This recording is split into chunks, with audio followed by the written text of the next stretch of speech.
Hello, good morning. Morning once again. God bless po sa ating lahat.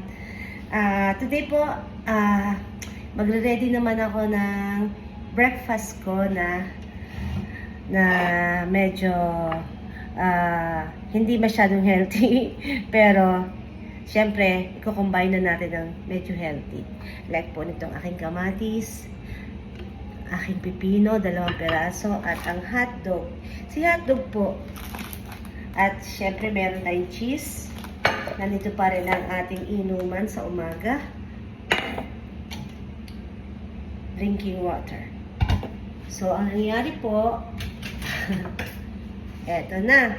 Yung kamatis ko, usually, dahil umiiwas po ako sa kape sa umaga, dahil nga tumataas ang blood pressure, si kamatis na lang po ang gagawin kong juice sa morning. So, gagayatin ko siya ng maliliit.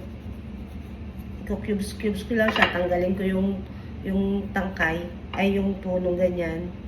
Ang tawag dito sa ito.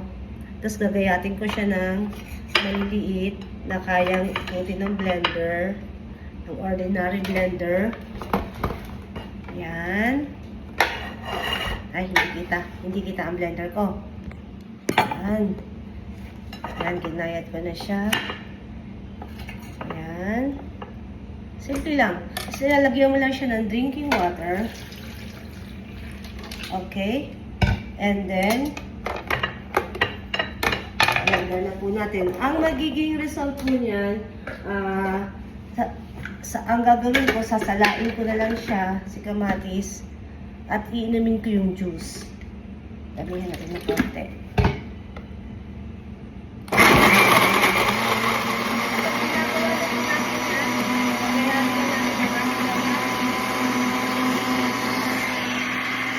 Walang ako ng tissue. Gagayatin ko na po ang aking pipino kasi ilalagay ko po sa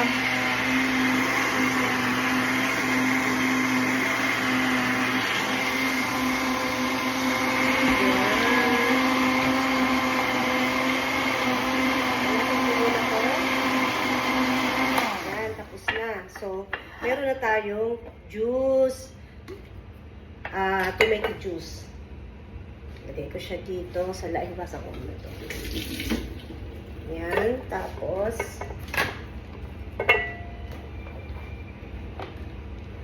eto na ang ating morning juice.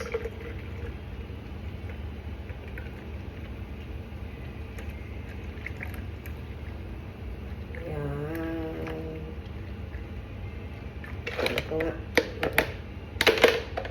Ito.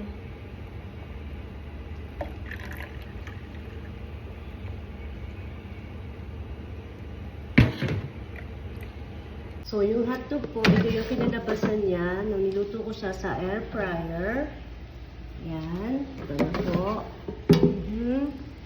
Ito na po yung hotdog.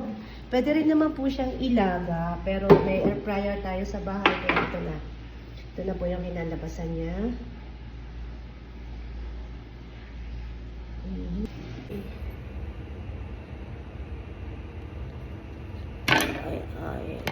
Ito na.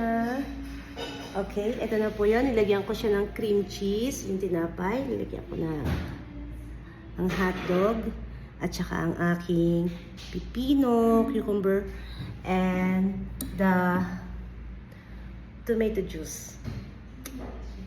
Ito po ang combination ng aking breakfast today para makaiwas sa kape. Bye muna po!